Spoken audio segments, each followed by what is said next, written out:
Oh, shoot. You got him. There we go. That's the word. My dog Chris back out of Houston. Yes, sir. You know what I'm saying? You see me with Fresh out of the Houston. Trio Burger shirt on, man. I see my boy. You know what I mean? It was I acknowledge my dog. it was a special occasion, man. So we got there Thursday, right? You know what I'm saying? We pretty much chilled. You know what I'm saying? Got some drinks and set up for the trip. Friday, man, we woke up and I was like, man, I've already been there before, but let's go to Trio Burgers. So we pull up in the parking lot. It's the rodeo. It's like the weekend before the rodeo, so they got like barbecue cook-off going down. It's like the Black Cowboys is like parading through the city and shit. We stayed downtown one day. They did some laps downtown, but we get to the Trio Burgers and it ain't nowhere to park. So I'm like, man, fuck. It's always like this. So I go loop back around and try to get in again.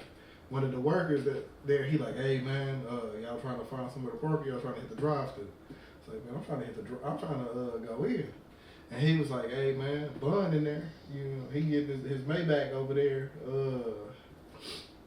He was about to get a detail or some shit like that. It's like a car place right next to it. So it's like, oh yeah. He was like, yeah man, just go park over there by the car place. They ain't gonna trip. You know what I'm saying? So go park. You know about that too, this and that. I'll put you on that. I don't know if I ain't even. I'm the one that put you on that. It's a couple episodes that I gave that to this and that. Oh, shit, So this and that is good, bro. I just bought it because I was like, Jose Cuervo, yeah, and then I was like, I ain't never. No, we have. We have. I'll put you on that too, this and that for sure. So, like we go in, and he like greeting everybody and shit. We order the food, sit down. He go back outside. He started talking to some people and shit. He come back in, chop it up with him for a little bit. He moved around. I think I got him. I ain't like record him because he looked like he was tired. But I bet he was. I think when you gotta be the spokesperson for everything, I bet you would. I think I got him. I think my camera was rolling and like he was like chopping it up with some people like on camera. So I might leave that in the vlog. But yeah, man, Bum was out there. It was a nice trip, man. Ate at some spots I ain't never ate at before. The Galleria fucked your boy over, man. That motherfucker right there. It's not the same Galleria that I went to in 2014. Boy, listen. But all of the Gallerias are phenomenal. Oh, no, this one was official. Like, I don't know about the Galleria up here, but nigga, I walked in there. Galleria ain't as lit as it used to be. I walked up in that bitch as soon as we walked in. Oh, you like Houston Galleria? Yeah. Nigga, Houston Galleria. Oh, yeah, nigga. Nigga, when I was there, bitch, they put me on tech shit. They put me on like what it was going on, like the new shit. Like they put me on robotics, all of that. You know what I mean? Like it was, yeah. Yeah, that was the first place I seen like the Tesla little store at and shit. Yeah, man, fuck yeah. Walk in that hoe. It's a revolving. One of them shots. Oh, shit, I forgot the cups. I was gonna tell you, for the shot? Or Nah.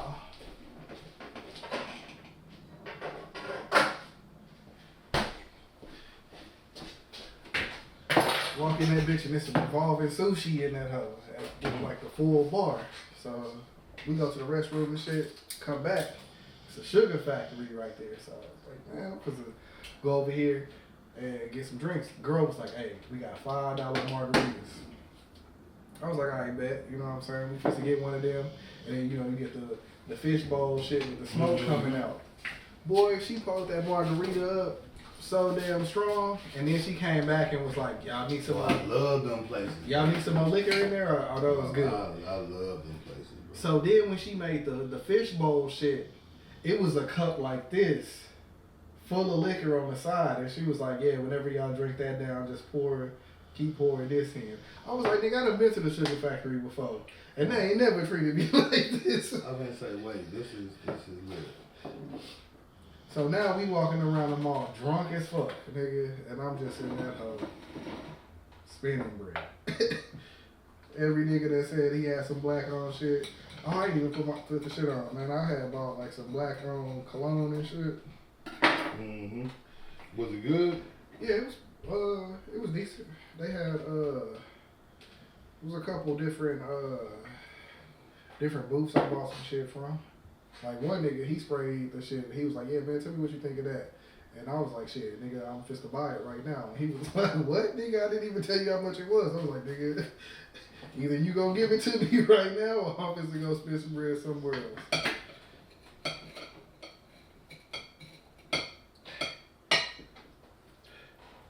I caught me a classic jersey that I'll probably wear on the next one. You know what I'm saying? They had the NBA store in that bitch.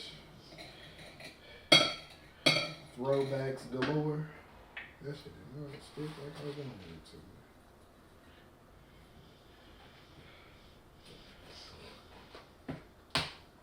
Yeah, man, Houston. It was Houston. It's always a good time out there, man. For sure. Definitely not a place that I would live. Bro, I would never live. Bro, I be telling niggas that they be thinking I be tripping. I be like, bro, I would never live in Houston. I want to go there and be able to go home. I love being able to come back. I like flying to all of these cities and coming back to Dallas. That's like one of my favorite things. Bro, I love Dallas.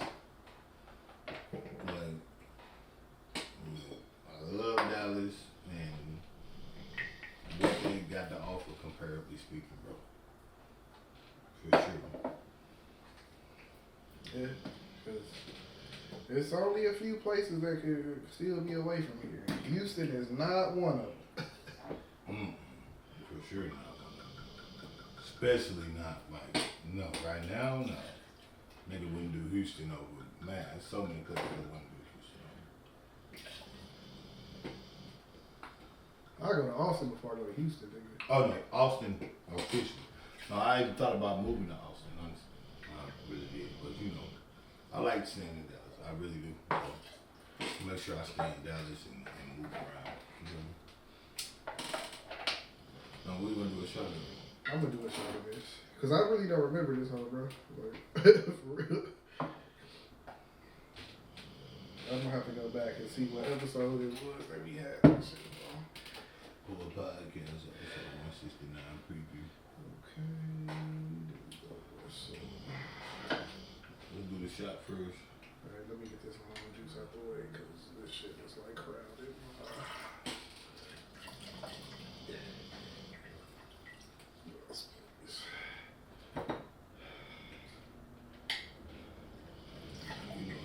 You done lined all the salt up. You done lined all the Oh salt. no, that was water from the glass. No, we good. I'm just fucking with you. But what we gonna take a cheers to, man? Let's take a cheers to another successful trip, another great time. You know, man, I'm gonna take a shot too. Man, you know what I learned this week, bro? Before we take a shot, bro, you know I've been trading and shit, bro. Mm-hmm. So I learned, you know, and you know I was doing pretty good, but nigga, I just learned the method I was doing was off by a little bit. All the trades I did today was for 2,000+ on bet. That's what's up. So, about to see what I can do on a 30-day run, bro. See what I can do, bro. Let me see what I can do. Let me see what I can do. But so let's take a cheers to still being them niggas. Yep, more trips, more bread, More bread, more bitches, more bitches, more guns, everything, more butter, more better. It's the Dun Dada and that boy Dubz 817 back at your motherfucking top. And that's how you do an intro. Poet Podcast episode 169, nigga. What up? 168.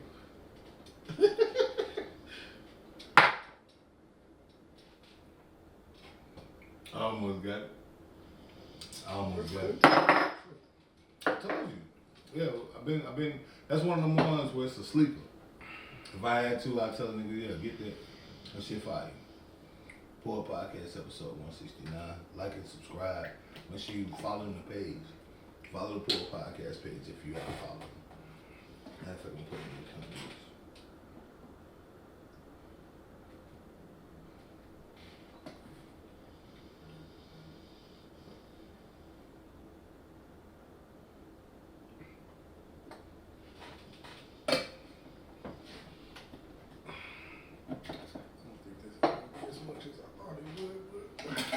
should work with it.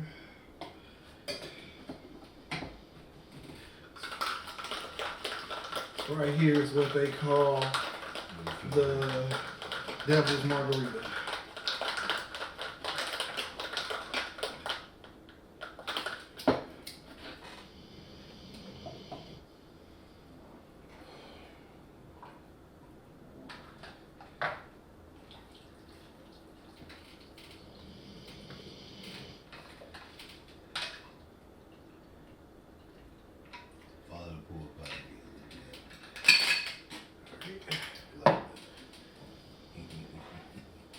And I'm not really like a wine expert like that, so I just picked up Rick Bone.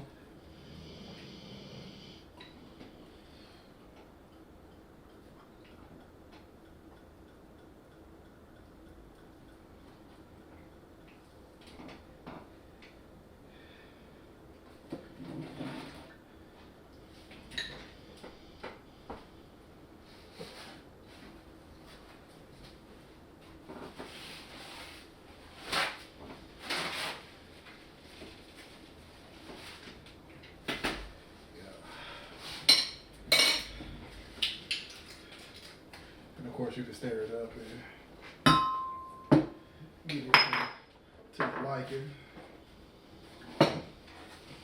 What's this called? The Devil's Margarita. The Devil's Margarita. It was one of the margaritas that I was gonna make a few episodes ago, but I had forgotten. I seen it again and I was like, yeah, let me go ahead and get that shit cracking.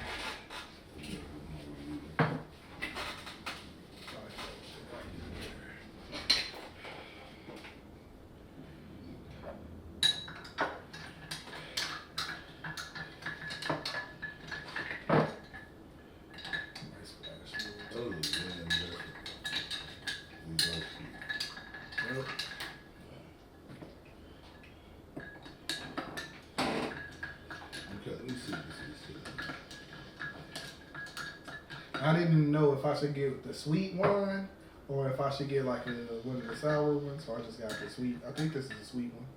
Yeah, sweet red blend.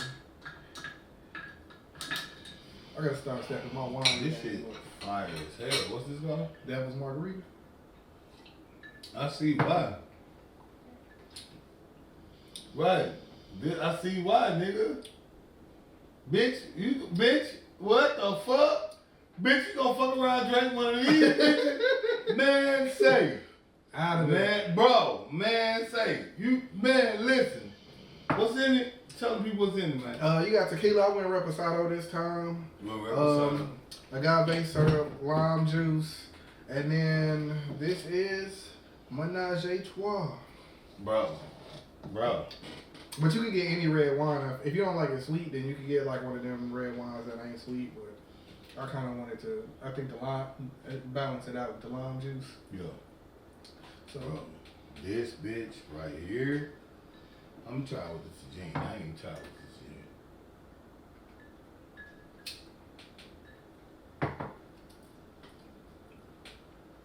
gin. Man, say. This hoe right here. Let me dab my dog up real quick. This is one of them ones for the Pull-Up Podcast. Listen, Pull-Up Podcast. I'm telling you right now, this is one of them ones. like top tier. Bro, for me, yeah. Now I don't know what you like, but for me, the way I judge drinks is how frequently could I drink them, or how comfortable would I be to drink them. I could drink this at a family function. I could drink this at the club. I could drink this at, you see what I'm saying? Yeah, this needs to be on some menus, bro. Cause I ain't never went nowhere and seen bro. I could drink this bitch any fucking word. Fuck the Cadillac. Any fucking word. I could drink this. That's what make it fire. Fuck that Cadillac margarita, nigga. The Devil's Margarita. That bitch is fire. Check that bitch out.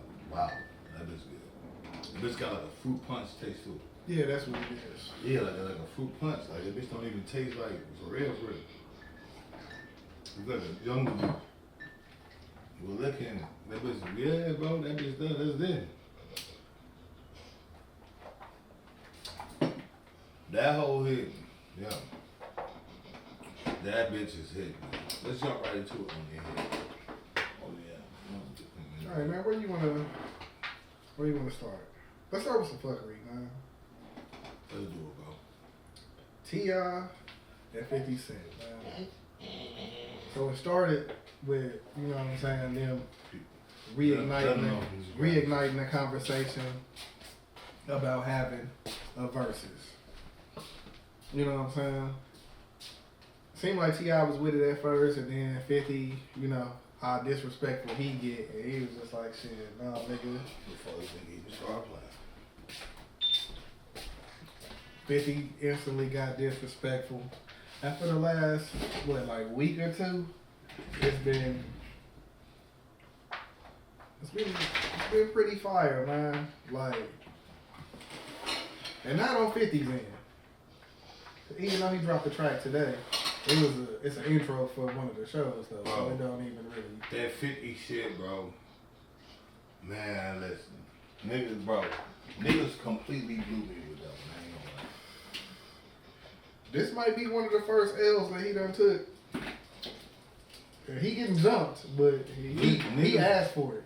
Niggas completely blew me with the 50 shit. I ain't gonna even lie, bro.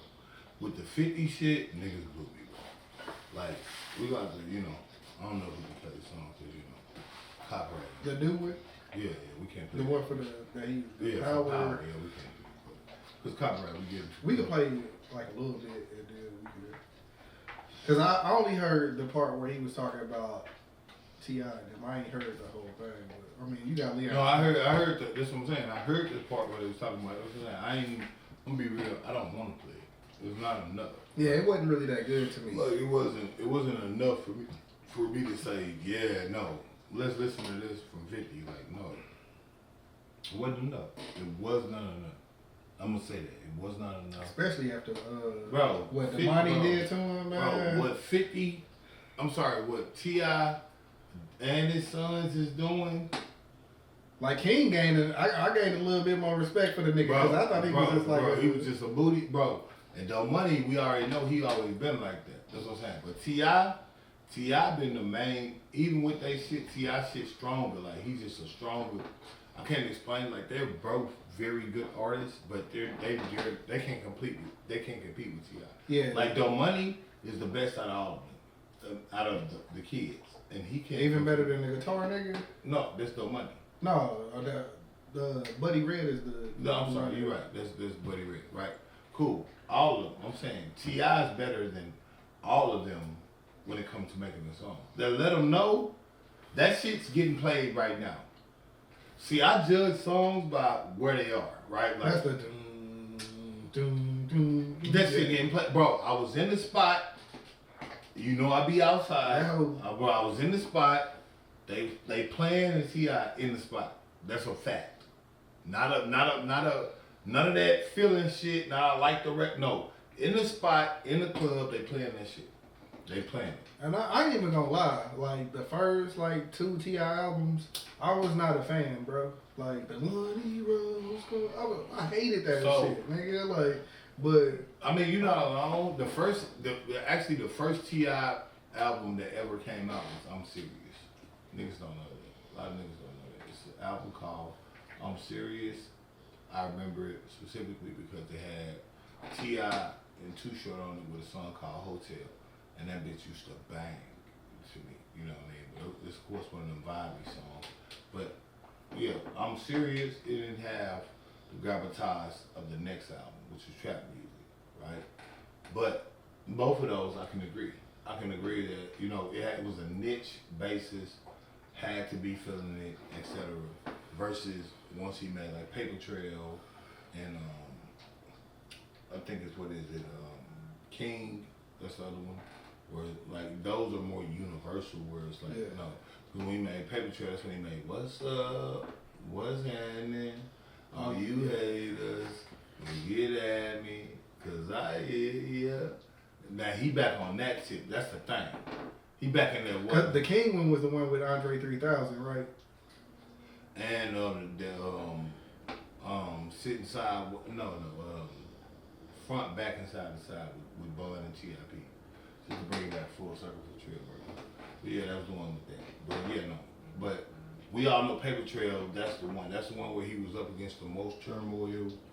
He had the most to lose, and he realized, like, I don't know what he realized, but I know that album, that's the one with Illy on it. Oh yeah. I'm Rebel for the Hill. I can see the like that little art cover where it was just like a whole bunch of different colors and shit. The bullshit up. Yeah, that's when he made I'm Illy with Tune. Like when he was like, nigga, I can rap too. I like the other one. What's that album? I think it might be one of the ones you already said, but he had like ASAP Rocky on one of the songs. Smoking weed, right? No, that's way longer. That's way after. I'm talking about T.I. Because reason why I'm specifying this is because people on Twitter, especially, and other social media have been acting like T.I.'s not T.I. Like, basically T.I. is just a southern rapper that's barking at 50 Cent. Like, he don't got no real value. He got no real clout. Like, they don't know what you know about that. Yeah, that was in Trouble Man. That's what I'm Trouble Man, that was after. 2012. Right, that's what I said. It was after. No. Paper Trail came out all the way. Then when did King come out? Like 2010, 2009. It was the next one. Bro, damn. You talking to a T.I. fan, bro. Like when he made Ain't About the Money, that shit fucked me up because he proved all them niggas ain't what it came up. Paper Trail was 08. Trouble Man was 2012. Was that No Mercy?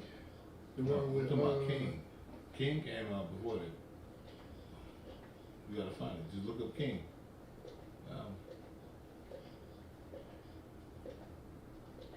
2006.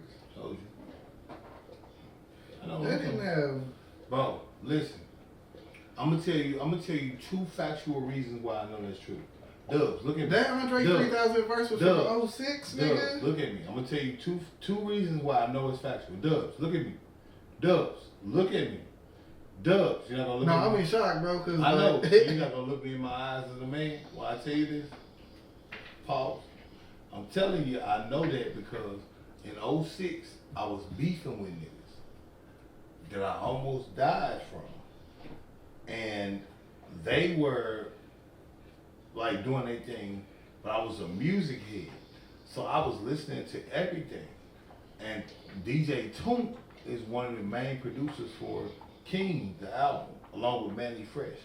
This is around the time Jeezy had Then What and everything. And you gotta remember, Manny Fresh at the time was resurgent.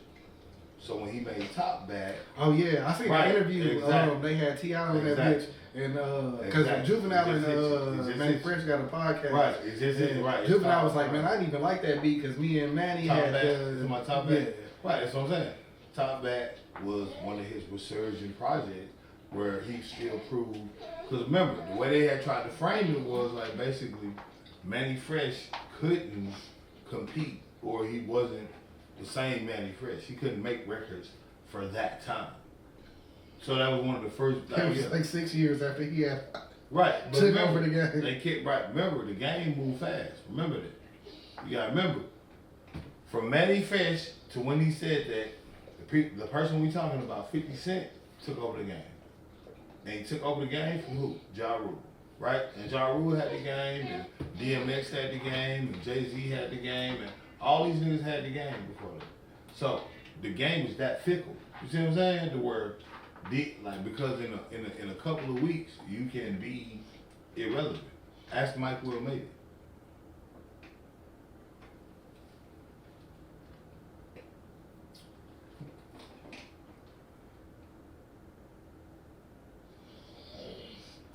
Yeah, I knew I wasn't tripping. Sorry, it was on Trouble Man. That whole came out in 2012. No. When you said King, I knew King came out before 2000. Oh, I was trying to figure out what album Andre 3000 was on. I was like, nigga, I know that hell wasn't 06. And that's what I'm telling you. I'm like, King came out. I remember it because when T.I. made Urban Legend, that was the name of it. And he had that, what you know about that? That's one. Listen, this is a rank from Rick. This ain't got nothing to do with person. I mean, with other people. That's one of the coldest beats I've ever heard in my life. That's why I'm such a big fan of DJ Toon. When he made What You Know About That, like, and you, bro, you seen me make some cold shit. You know. Yeah, it was a lot going on in that beat. Like what I'm saying, you was there. No, tell the people I'm not. You was there when I made last night. You was there. You was there from before it wasn't nothing to when niggas was arguing who was gonna sing the hook. You hear me? That nigga Hawk was like, man, I wrote that shit. Well, it did. This nigga knows it and he's singing I it. made some cold ass beats, and I post. I play that beat if y'all need me to, or I post it so y'all can hear it if y'all want to. But nonetheless, again, DJ Toomp has made some coldest shit, bro. But DJ Toomp, he made that beat, and bro, that was one of the remember I told you, that was one of the beats that made me want to make beats. Before I was just rapping. I never made beats. I was just rapping. But when I heard that nigga,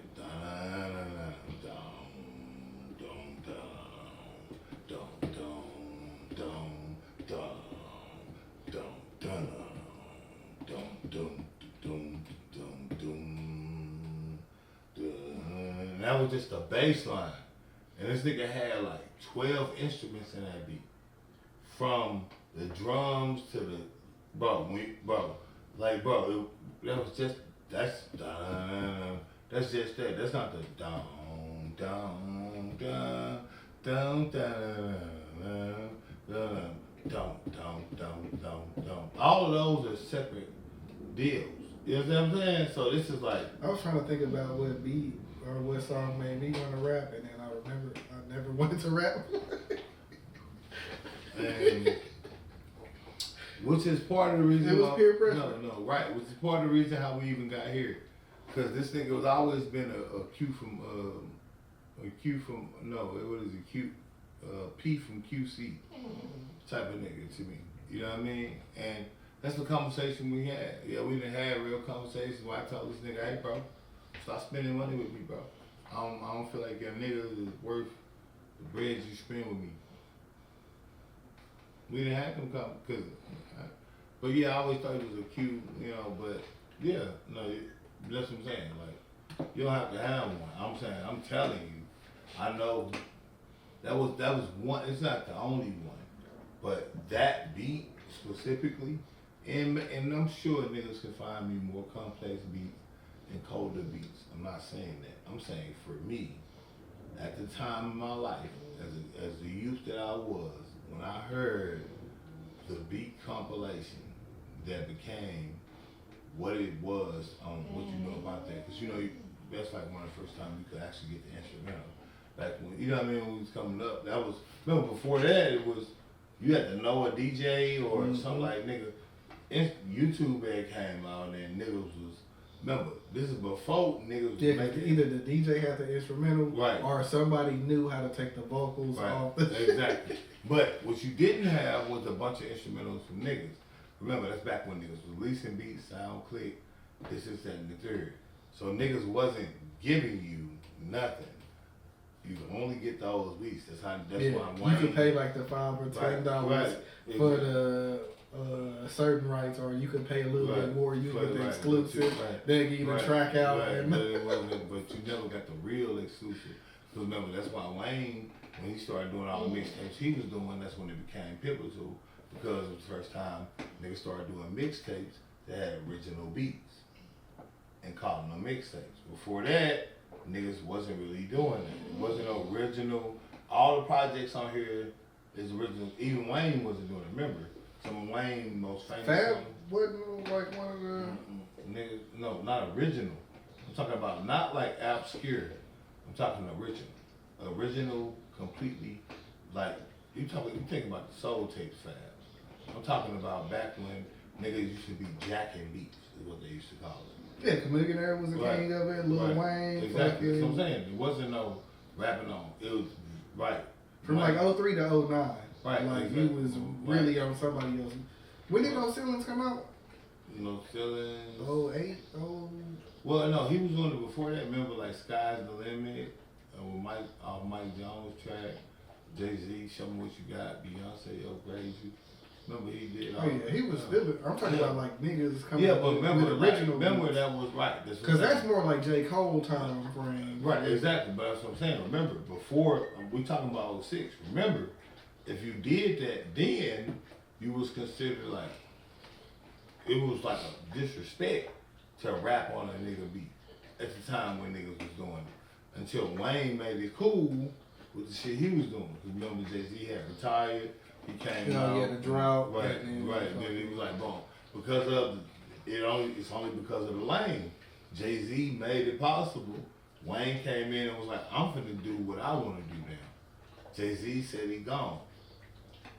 Even when Jay-Z came back, he had to adhere because he should have never left.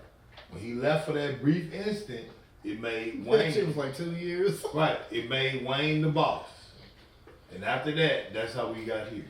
Because Wayne started rapping on everybody's beats, made it cool, and it wasn't disrespectful no more. Before, if you rapped on a nigga beat, it was disrespect. It was a beef immediately. If you rapped on a nigga beat, don't matter who beat, right? Unless it was somebody that was your homie, or you was like, if you was rapping on a nigga beat, and it wasn't nothing to do with nothing, then better original project. If it's something that nigga, and you know what I'm saying? Like, it was like that, bro. Like, nigga wasn't rapping on 3-6 Mafia beats. The nigga. That's why everybody in the production game was eating, because it was like, you gotta find a good nigga that make original beats that you can drop. Because you can't just drop off anybody's music. Wayne made it cool. Oh yeah, like, it would have to be like a hit record. Like, It had to be a hit record. Wayne made it cool to just make records and your shit is just hot. And you could just go off of that. That was Wayne. Wayne the one that did that. I mean, I'm gonna give him his credit, what's credit due. When we're talking about verses, this is what all this come about, right? With that. yeah, nobody did it better than him. Right. A millionaire. Like, no, nobody did it better than them niggas, but we talking about what happened. Remember, Chameleon disappeared. He would have started investing. But he was rapping on other niggas' beats before Lil Wayne. Right, exactly, but he wasn't as big, is what I'm saying. I'm talking about the person that no, I'm not saying Wayne is the first. Well, I mean, I'm not even gonna just single Houston niggas, but Chameleon. Right, that's what I'm saying. I'm not gonna say Wayne is the first person to jack a nigga beat and make it cool. I'm not saying that. I'm saying Wayne is when Jay-Z retired and Wayne came out with the mixtape that had Upgrade You and Def Auto-Tune on. And he started rapping how he was rapping. From a jump with dun dun dun, and then he did. Remember, he did shit with Swag Surfing. I think that was no sense. Yeah, that was no sense. Right, that's what I'm saying. Like what? But before that, I'm saying when Jay-Z retired. Yeah, like 04, 05. Right. I think that was the drought one. Right. No, I'm saying no. When I think it was like no, it wasn't the drought one. I think it That was. came out in 05. I think what was with the DJ Drama? What was the series? DJ Drama was. Fuck, what was the name of that series? Dedication. That's the name. Dedication one? That's the name. Dedication. I knew I was gonna remember it. Damn, I love you, Brain. You Oh are yeah, I so see the good. cover now. That's Yep. the one with like the That's the squiggly one, lines yeah. and the- Dedication. Yeah, nigga, you don't gotta Google it. You know I'm right. Yeah, cause that was it. Dedication. And I'm not saying that the Jay-Z shit came out on that. I'm saying that's when Wayne started making that cool. So by the time Jay-Z retired, Wayne was the one over that. When he did the joints with all of them, that's when it was like, there's nothing more. That was Dedication too, I think.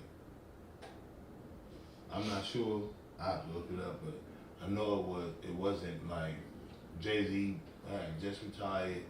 He did the that was 03, 04-ish. But well, I know he did the Carter too, because it had Bring It Back to the Bottom of the Map on it. Wait, which one had Fireman on it? Because that's the one.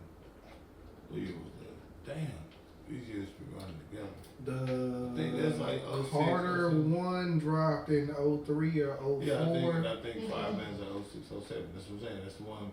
Because that was like when he made like, the best rapper alive. That's the Carter 3, right? No, that's on 2. In best. When did the Carter? Nigga. I think it's on 2. Best rapper alive. I think it's This one too. This one. Little Carter too. Go here since he came up. What he cracked when this is, cause Carter 3 was 08, so. That's the one with Let the Beat Build and all that. Oh yeah. Mm-hmm. Listen, bro. I'm a producer, bro. Carter 2. That's what I'm telling you. That's the one with the mob. 05, 06? Right, that's what I'm saying. 05, 06. Like I told you. That's the one where bang, he had the energy, he had the, and he took it over. But before that, that wasn't cool. So what I'm saying is like T.I. changed, like T.I.'s in his own lane. When it comes to like productions and stuff, because niggas don't give niggas credit. When it comes to like production and selection,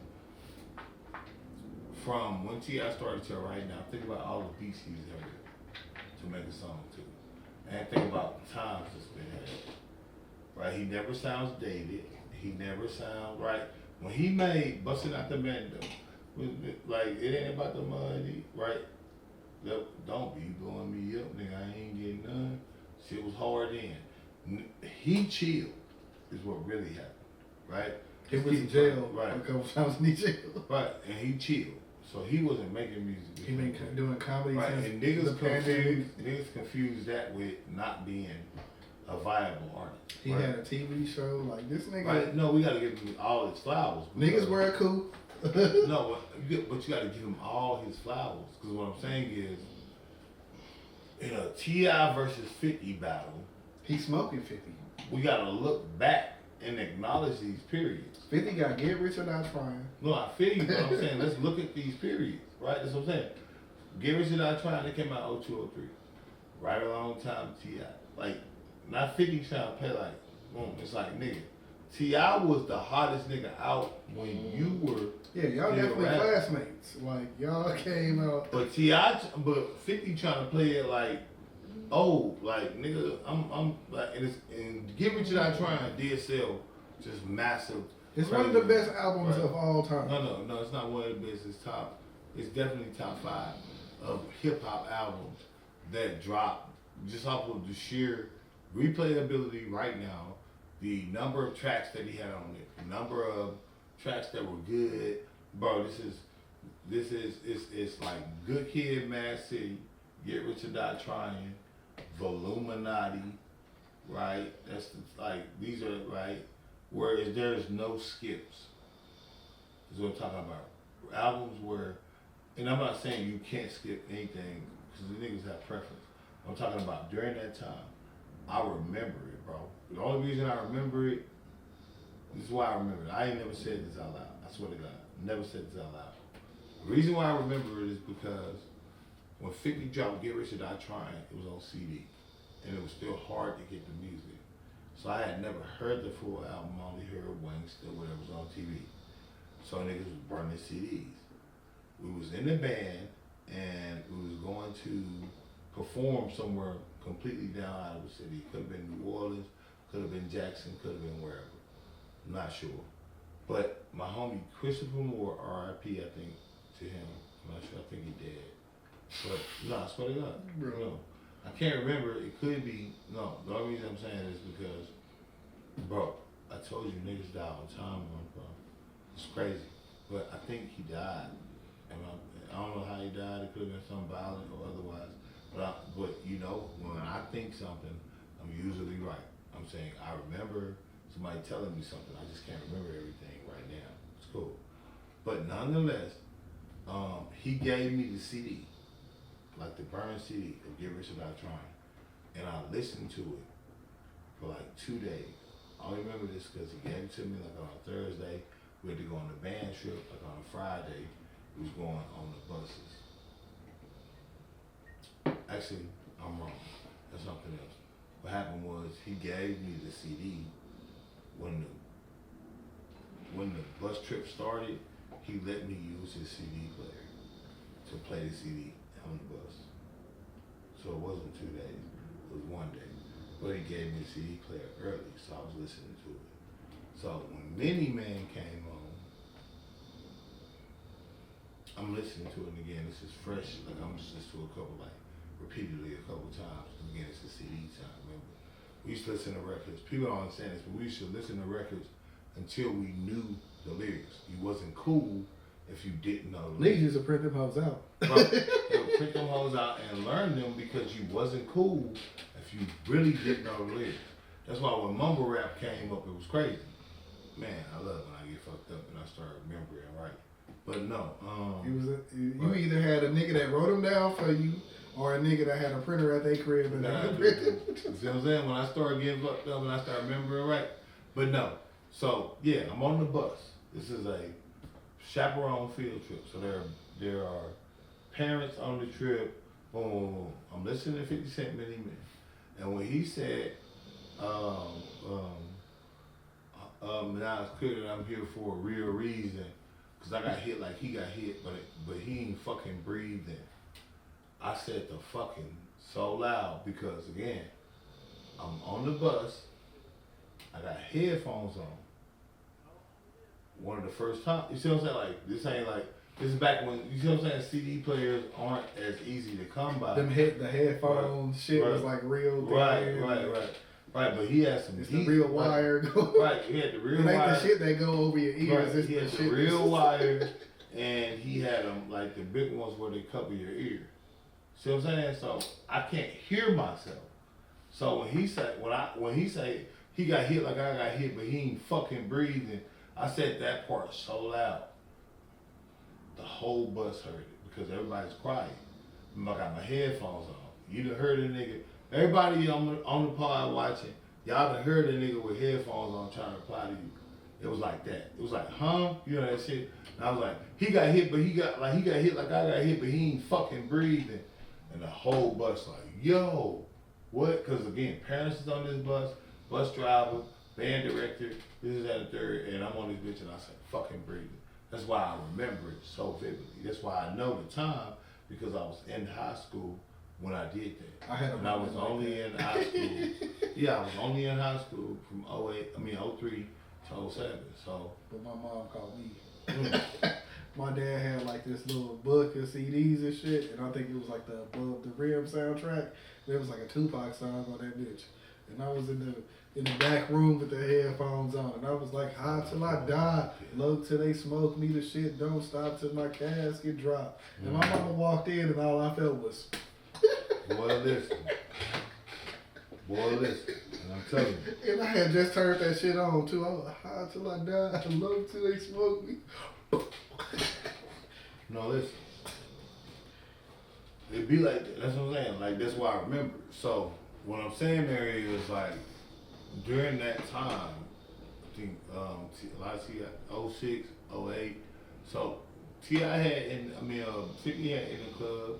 And yeah, he was going, but like, I'm saying at least from my demographic, because I'm talking about, the thing is, niggas never get credit for what burn, right? Like, let's say, boom, you nigga from Mississippi.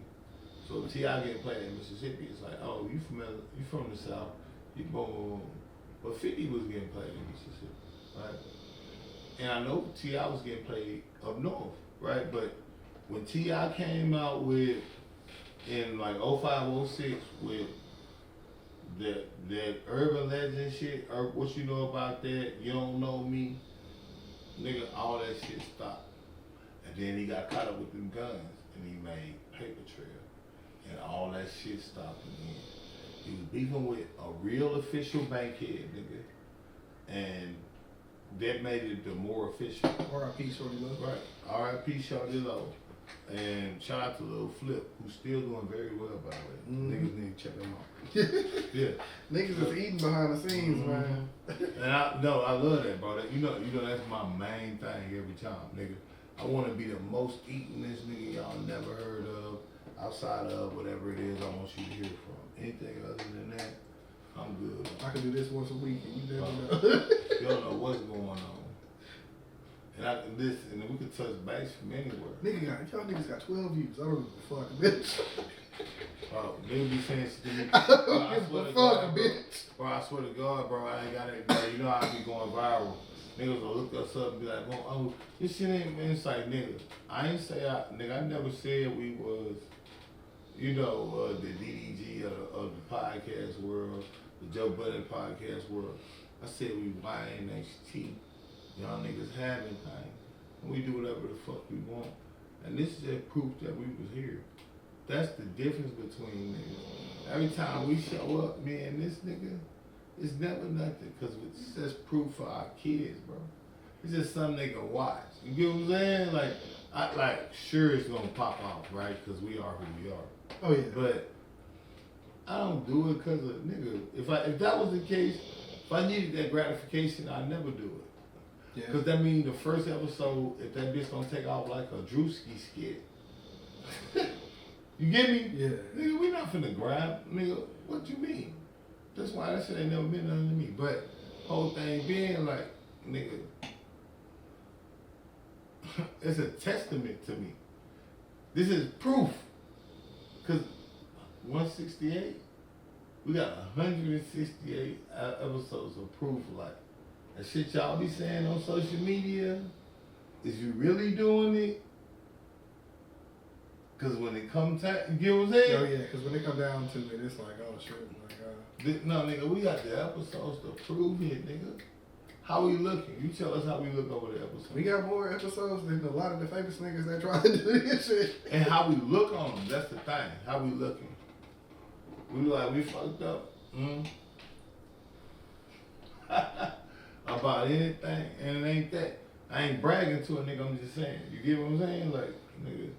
But nonetheless, like I said, between them two niggas, yeah, I seen it both. So the whole joint, with the new joint, niggas is gassing that shit so crazy, bro. That shit pissed me off. T.I.'s the better artist. He has the better family situation because he's still married to his wife. While 50 got multiple. I women let that he niggas can- argue if he the better artist. He like his kids. And his kids like him. And his kids like him. His Right. kids ride for their No, mom. I argue. I mean, it'd be an argument whether he the better artist, cause, bro, with Get Rich or Die Trying, you gotta see. That's one fucking album, I know, dog. bro, but then Because then when you go to the other ones after that, no, Dubz, you getting smoked by Lloyd Banks. Dubz, You getting smoked by. Hear me out, Dubz. Hear me out, right? Before you do that, right? I'm with you, but we have to give credence to impact as well with album. It is one album, but it's one album that changed the world. 50's life, everybody else's life. It changed the game in terms of what niggas was doing. Hell, it physically changed the game. The rapper, nigga, it changed everything. Like, don't get me wrong. And so that's what I'm saying. This is a good battle because I'm weighing it out like this. You got one nigga that didn't have the same longevity, right? But he had one album that changed the game. Versus a nigga like T.I. with just a string of longevity and hits. Because, I mean, what the Massacre got on it? Exactly. So that's what I'm saying. So we got one nigga that made, but that's what I'm saying. All through the hood, I keep hearing Bro, niggas no. say. Don't even rap, bro. That's No, all. no, he got, and it's Piggy Bank. Oh, yeah, Piggy Bank. Piggy Bank is what sold the album. I was there. See, this is the difference, right? This is something ChatGPT and Cloud AI or none of that can never replace. I was there. I'm telling you, no matter what the Google says, when 50 did the Massacre, the number one thing that sold it was he was going against Ye, I think, at the time. And no, that was Curtis. But at the time he was going against Ja. And then Ja got with a couple of other people, made some records, and he started dissing them. And he dropped Piggy Bank. And Piggy Bank was one of the lead joints off of that album. Mm-hmm. I don't care what niggas say about the singles or none of that. One of the first records we heard, because DJs wanted to be first, and DJs wanted to drop that exclusive, was Piggy Bank. And that's what created the buzz that made Massacre, whatever album sales it has right now, is because he dissed everybody on Piggy Bank. And that was unprecedented because the majority of niggas had never heard How to Rob. So that was one of the first time where they seen 50 get at niggas, like, meaning, all right, let me just make it plain. When niggas have beef, usually you fuck a nigga bitch, you stole nigga money, you did something to aggress a nigga. 50 started it where you don't gotta be directly involved or do anything that's clearly visible. You could just fuck with a nigga I don't fuck with, and I'm at you the same way I was at him. Is what I'm saying. And that's what, remember, because all Jadakiss and Fat Joe did was be on 100 Guns, 100 Clips, New York. That's all they did. If you had to be there, again, this is stuff that you could never Google. This is why you gotta like, subscribe, and share. Because you could never Google this shit. Never. I was there. I'm telling y'all. That dropped.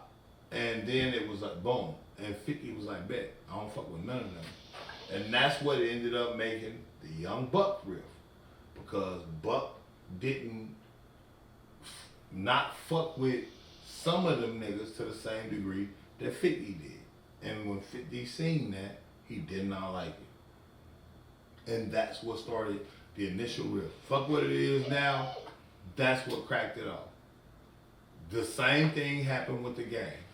The Game was fucking with 50, and then 50 was like, you gotta beef with everybody I'm beefing with. One thing niggas don't know about the Game is, the Game, similar to 50 Cent, got shot 5 times and lived before his rap career really buzzed. So I'm certain he's the nigga that don't give a fuck about you see what I'm saying? Nigga, I got shot 5 times and didn't die. Nigga, what can you really banging? Like, I hear your story, cool. That make us the same. You know what I'm saying? But 50 wanted him to be son. I was there. I'm telling you. I was there for the 300 bars from the Game. I was there for G You Not. I was there for all of this. I'm telling you. Right? So 50 had the same. That's how big of an issue it was for you to even be associated with a nigga 50 don't like. So all of this shit, to sum it up, and I'm gonna let you speak, is gay to me. Cause 50, you've been trolling niggas for years. You always been a bully. I'm not gonna take that from it. If that's how your personality could work, cool. But ain't no way you gonna get into it with a nigga that's saying, I want all the smoke. And then be like, why I oughta, I'm gonna, if you don't stop, and it's like, nigga, no. Same shit I had with J. Cole. 50, you can't troll everybody. Bro, do you know how bad 50 Cent is? People get, and I'm not saying this like I hate 50. Lord knows I love 50, right? I love 50 Paws. But I'm just being real. I'm a real nigga. Bro, 50 did Buck so wrong. Buck is in a contract right now he can't get out of because 50 Cent presented a Buck as saying everything was forgiven, and then he was gonna take the G Unit on a G Unit tour. And then Buck had to sign a new contract. As soon as Buck signed a new contract, no G Unit tour, now Buck stuck in another deal, right when he had guys and other shit. That's why Buck is still in the media with 50 right now. Because Buck is just really a loyal nigga that ain't got a big heart, right? So he'll forgive, right? We heard that on the call when he was crying and said the dirt. He'll forgive a nigga and be like, especially, right? But 50, right? That's how, I'm saying, that's how vile and ignominious 50 is. You know what I'm saying? Like, it's like, so, when a nigga say you a bitch, I'm talking about you and your baby mama, et cetera, et cetera. For a nigga like 50, bro, nah, bro. All that, I ain't gonna rap shit don't work. Especially after you go and say you recording a song for, that means you was in a booth, nigga. If you can make a little sub, then you can go ahead and do a record. Yeah.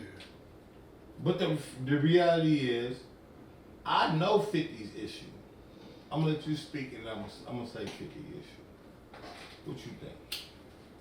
I'm gonna go in. Real quick. Oh, bro. We went way. Right, you got 6 minutes till, no, we had to get this off. You got 6 minutes till 60. So I'm gonna let you get 6 minutes out of the record. Well, I don't even know if I need 6 minutes for real. Like, for me, like, once the money came in with the Kendrick Lamar angle, and with his this, I was like, the memes not gonna work again because that's the cancellation. I think once a nigga go at your soul, it ain't a meme that you could drop to be like, hey, nigga, this is funny. Like, no, nigga, hold up. This nigga got us thinking over here that you might be on some fucked up shit. And that's when you gotta drop bars. And that's what Drake did. Because I'm pretty sure Drake didn't want to have to come back instantly after Not Like Us. But after a nigga dropped Meet the Grams, then he dropped Not Like Us. It's like it's like two sides of the scale. And the money ain't even did that yet. That nigga was just like, hey, nigga, good punch, nigga. Did you like the record he did?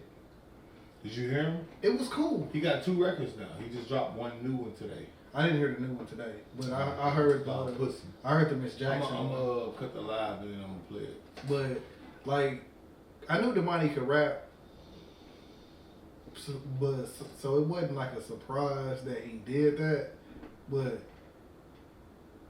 for him to do that to 50, it's like, niggas probably don't know I can rap like this. And now I done came at you and I done added a couple notches to my belt instantly. Like, even if niggas think it was trash, it's like, hey, that nigga went at 50. You know what I'm saying? Like, you gotta give him his respect. No, and they're making good records. Because again, 50 went at a job, and he did that on that piece. It's debatable whether he wanted to raw shit. Man, like, the thing is, the thing is, again, that's bitch made shit. You can't be a rapper of any sort and not show up when it's time. That's my thing. Like, you can't be 50 and come from your background. When it's time to show up, you're like, nah, I'm not on that no more. Yeah. Like, imagine Nipsey Hussle not being a 60s script one day just because he rapped. You know what I'm saying? Like, I don't even what I'm saying is imagine, like I'm saying, really, imagine Nipsey Hussle as 60s as he was. Imagine him, we get, boom, he'll tell you blow up, he biggest NBA young boy. And now it's like, nah, I'm really, like, nigga, fuck you, Crip, okay, nigga, like, and it's like, no reply from Nip. The way you buying this shit, 50 trolls and has been involved in dealings with everyone in the industry as far as some people he don't like. There's been executives, there's been, you know what I'm saying? Like, it's white people, it's the, you know what I'm saying, equal opportunity. Like, 50, it became so real that 50 was the only one that get a pass for just not liking that nigga. 50 was the only, like, right, everybody else get called a hater. But if 50 do it, it's just some 50 Cent shit. Yeah. Right? Like, he can come out and not like Hillary Swank. They can be like, 50 crazy. Anybody else do it, and it's like, oh, why are you attacking this woman?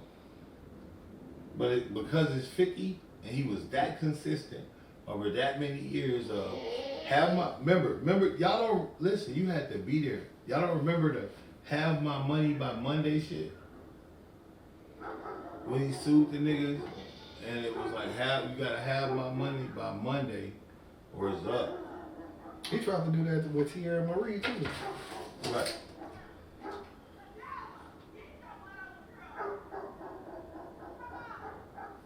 She can't control her dog, man. They got the motherfucking me smell good shot the 5th cent, man. Shit smell good. This shit smell like a man. I got the Instagram on my on the vlog, so I'll put it in the description. Yeah, man. This is what a man's supposed to smell like right here. And it was another dude that I bumped into. He was from Memphis. He had some cologne too. I copped a couple bottles off for him. You know what I'm saying? I think his name was Black007 on Instagram, or that's just his name, period. You know what I'm saying? He was in the vlog a little bit more because that nigga was like, we was like roasting each other and shit. cool nigga. You know what I'm saying? The other niggas, they just walked up and was like, cologne, smell it. And I was like, alright, I'm copying. They didn't really have to do no sales shit for that one. Plus, I was drunker at that point anyway, because we was walking around the mall. No, that just mean you gotta duck those and pause, cause this some good shit.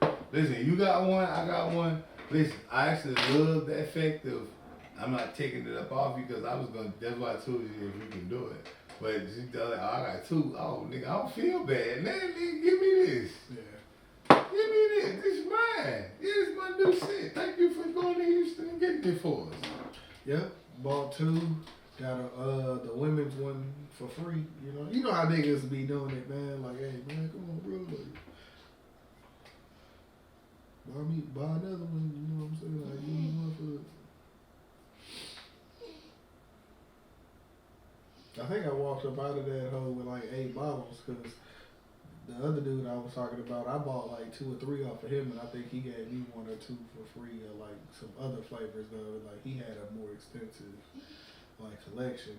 Mm-hmm. That shit was just like this and this, men and women. Yeah.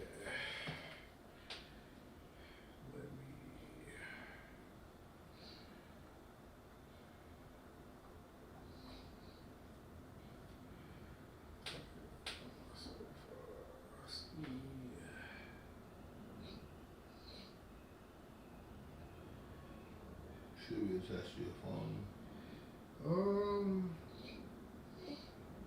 I don't know if I did both, but it's either my phone number or an email address. I'm trying to. Yeah, roll here, Christian. All right, man.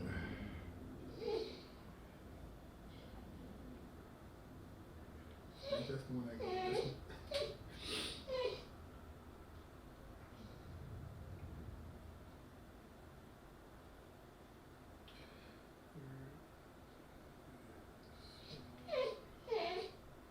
This one.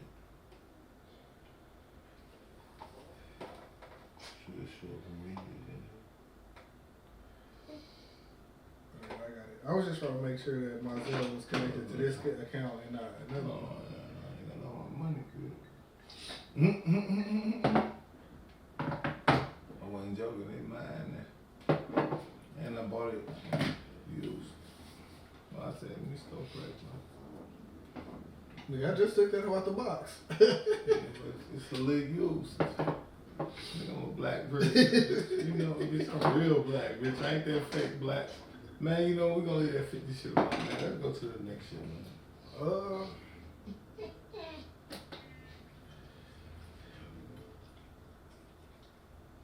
So the internet been saying, the topics is up there so you can transition as well now. I know. But I got it. This was a transition. I wanted you to do it because personally, I like when you transition the topics. I feel like you're pretty good at it, personally. Paul, I don't know if that's I don't know. I'm saying, I don't know. I'm saying the host and co-host, I would prefer you to transition the topics. That way I can just speak on it versus me. Yeah, so the internet been feeling like Mr. Tendernism been getting done wrong ever since Keith Lee tried to give him the 4,000, and they were saying that he was doing a podcast and he couldn't accept it. Now, for me, I was kind of familiar with him, you know what I'm saying, over the last couple of years. Like, after the pandemic, you know what I'm saying, it was with the oxtails, it was him and that one Texas in every way nigga with the real big oxtails. I don't know who you're talking about. He was like, man, I got the softballs. Like, them niggas, like, bought the oxtail going to the, I think you would know,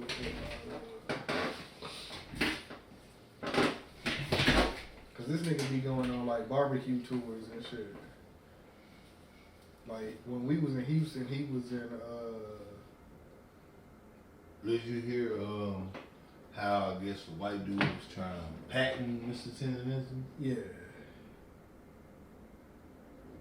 What you think?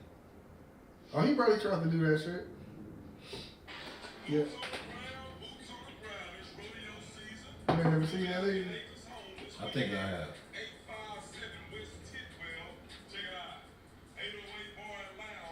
Yeah, I think I have.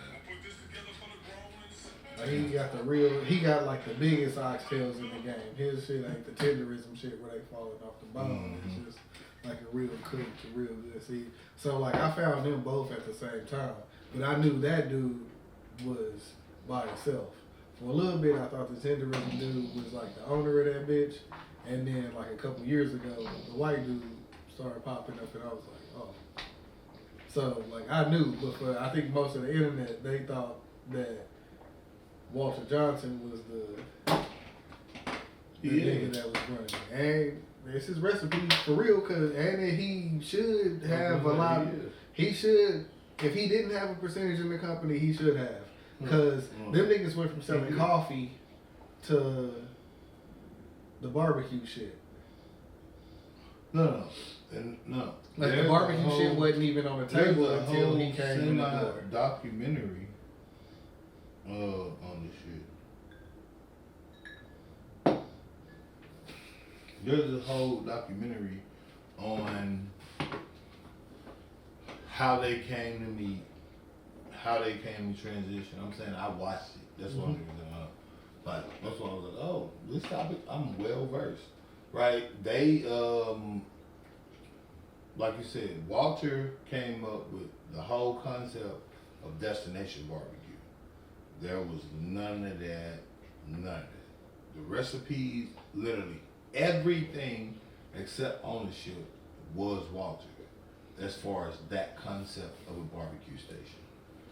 Of course, the TikToks and shit go without saying was his, but I'm saying the actual business model, what they were selling, because when it comes to food, what you're really selling is intellectual property, even though people don't understand that. Yeah. Because you're selling, I have a certain recipe that makes food taste like this. Because everybody can get ribs. Yeah. Everybody can get a whole, you know what I'm saying? Like, so them houses at the grocery store. Nothing about it is exclusive in any way, except you have to come here to get this taste of X item. Nigga, it's not Kobe beef for you. You hear me? And it's for sure not that A5 shit where it's like, oh, they got an exclusive deal where you can't even get this meat. Pause. Wow. I heard that coming out. Boy, that was insane. You can't get this meat? What are we doing here? What is this? What are we doing here, Dubz? No, we gotta chill. We gotta chill, man. We gotta chill. It's the tendernism. Bro, but nonetheless, yeah, I watched it, and I'm saying this is what the white boy is saying. The white dude is saying, hey, this what we wasn't doing. We was doing something completely different. Nothing to do with food or nothing for real. Nigga, we got coffee and pastries. Bro, we was doing coffee and pastries. Nothing to do with food. Nothing to do with recipes for sure. Before this shit, I knew him. He was cool with me. He came to me. He had some shit. It was some good shit. Boom. At that point, you supposed to be talking about how y'all became business partners. And that's what niggas don't understand. Well, in one video, he did, because when Keith Lee was like, man, I tried to give him the 4,000 and then I spread the shit out. In one video, he was like, why would you try to give $4,000 to an individual that's a business owner and No, I'm talking about real life. I'm talking about on a documentary. Again, it was cool for them.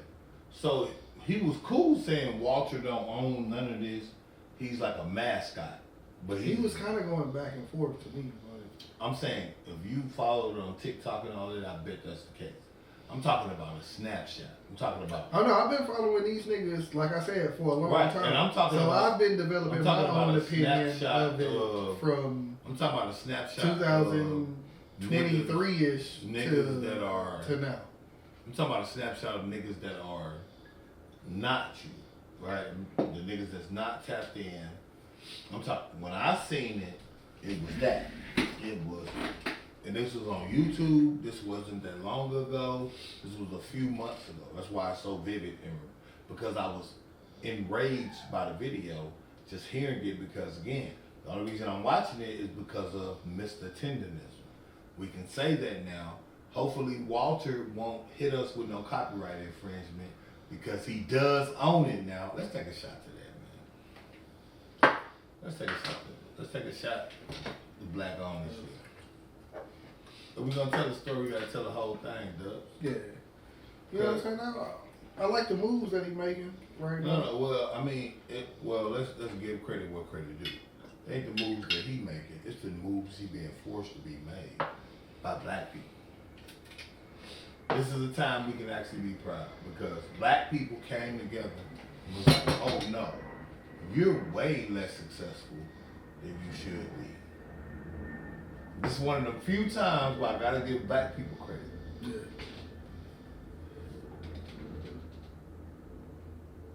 Right? Let's be real. Right? They was like, you wait. And they made it a big deal until it became a big deal. So, because of that, yes, the white boy was trying to steal tendernism from Walter. Has explained it however he explained it on his shit. It made sense. Boom, cool. He was trying to own the rights to it. A lawyer swooped in before he did, got the rights to it, and then transferred them to Walter free of charge. I wonder if, cause it's a dude that stay No, okay. Get your thought out first. So I ain't be holding it. Get your thought first. It's a dude that run their social media. His name is Walter. He do skits on YouTube. No, I'm talking about the nigga that started. No, I know that, but I wonder if they related, cause they've been doing the social media shit for a minute. So like, I wonder if that's like maybe like his son or some shit. Cause I've been watching that nigga skits for a minute, and then like both of their name was Walter. I mean, that's niggas' names from back in the day, but you don't really see too many niggas our age named Walter. So he might be like a junior or something, but he sing and he do skits, or he rap and he do skits. But he is the Destination Smokehouse social media like manager. Like he come up with. No, I hear you, bro. I'm talking about Walter. I know. I'm just trying to see. No. It popped in my head that damn, his name is Walter and his name is Walter. Right, and I'll let you get that off because you was stimming. No, let's take a shot. Right, you was stimming, and I wanted you to get it off. You see why I put my glass down? Shout out to the real Walter, the one that owns Tendernism, the one that went through the struggle and the strife, and actually came up with the shit. Because if he got him, like if the other Walter left with him and he doing his social media, like he probably gonna be alright, cause he be doing shit with the dude that do the lesbian homie and all the other shit. Like, shout out to the web, man. All right, you done? yeah. I just want to make sure. Cheers, man. Nah, cause they was trying to paint it like, oh, Walter don't know the internet and he don't know really what he doing, and let's keep going. even he was like, I don't be on the internet like that to know who Keith Lee was, but like if you got somebody in your corner that's gonna help you keep doing the shit like you did with the Osley, and you can keep going and start elevating, like he definitely on a trajectory where he'll be able to make him some bread and sell him some food at the same time.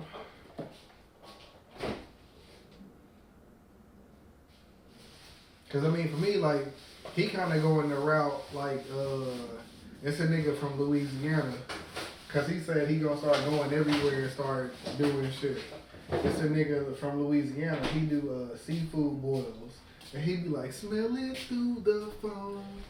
Like that nigga, like he be at like Anthony Davis' house, like doing seafood boils for like celebrities and shit. Mm-hmm. So what he did with the Osley nigga is like on that same path, like shit. They can just take my food everywhere and office is set up. Cartel Bo said he'll help him do some shit in Houston. Cartel Bo said he already got him for shit.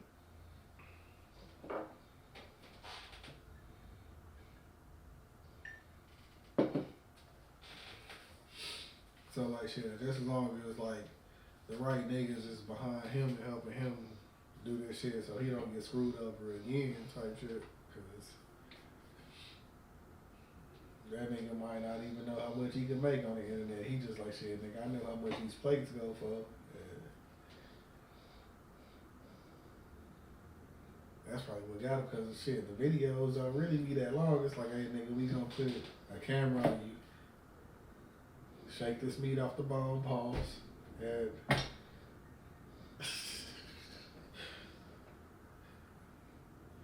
we supposed to get these views, and my line's supposed to be out the door.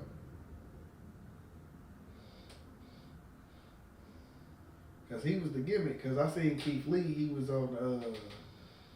He was talking to the Big Boy, and he was like, "Man, I went, and oh no, they just treated me like." The thing is, with that kind of put it in perspective who he actually was. Yeah. Because, listen, I heard what you said. I want the people to hear it because I know how niggas fall for it, right? This is how Rick mind works. That's why they call me the Pope. You told me a story about how Keith Lee wanted to give somebody a tip for $4,000. You said the nigga was a partial owner with the other nigga. So how are they telling him he can't receive the money? Yeah. See, that's how my mind works. You see what I'm saying? Fuck all that cute shit y'all saying. If he's an owner with you, how can you tell him what money he can't receive? Like, nigga, my $4,000 better be right here. Right. If a nigga want to give an owner $4,000, it's up to the owner to decide if he wanted it or not. Yeah. Can't And no then other you might nigga- have to discuss it with the other, like, depending on what the situation is. Right, but like, what if they want to buy something or something. Yeah. That's It's what just I'm a saying. tip. If this is just a tip, why can't an owner receive $4,000 to the business? They're an owner. What owner is refusing $4,000 to the business? Yeah. Because I guarantee if the nigga that I just showed you, that's the other No, nigga I'm was supposed to get $4,000. That Understand what nigga I'm supposed to be saying. like, Understand what I'm saying, Dub. At the time, Walter isn't known to be not the owner. They're under the impression that Walter is at the bare minimum in some way involved in this business significantly. Oh yeah, majority of the people thought he was the owner.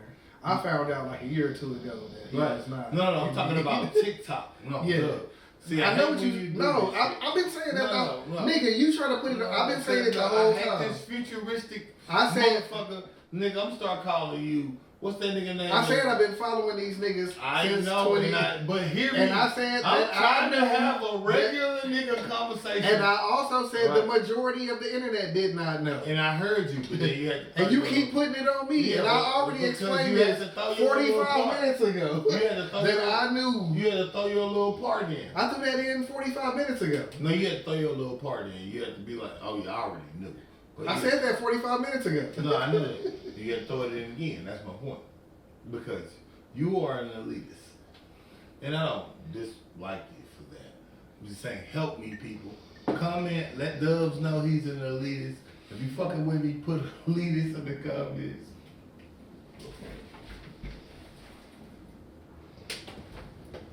This first to the party, man. You gotta keep your ears to the streets. Yeah, so, but nonetheless, I was doing food content at the time, so I had to be aware of what was going on.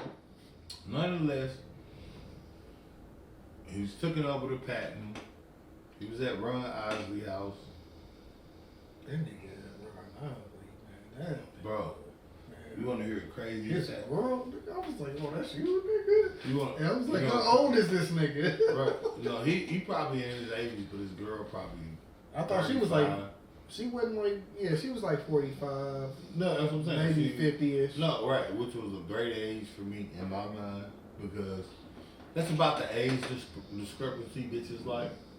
People don't like to say it, but a lot of women like a good 8 to 10 year age gap between that I've seen. This is only in my they really like the dynamic. I don't know how to explain it. I think it's But like they said in elementary, like especially girls if it's process faster than dudes. Like if it's somebody that they trying to grow, they old, mature more than yeah, us. right. They trying to grow with somebody for sure. They're gonna go like a 23-year-old bitch is more likely to like a 31-year-old nigga than she is a 25-year-old nigga any day of the week. Just when he say 31, she got more respect for him. I don't know, but just how they do. But nonetheless, we ain't gonna get into that tangent, right? We got 3 shows. But nonetheless, yeah, bro. Now you doing it for Ron. Think about the concept of him being a mascot at a barbecue destination for a white man Monday through Friday. And now, just by saying I'm going to do it for myself, now he's hanging with Ron Isley. Think about the dichotomy of that, for real. No, I'm saying take a moment, don't say nothing. Really think about being like this Destination Smokehouse is at some midway shopping mall type situation in the middle of wherever the fuck California. When you pull up, it's about a good maybe 2.5 hours from where I would normally stay in LA. What I'm saying That's is why I never they probably got 100 people capacity for the building. I'm saying this is not a big building.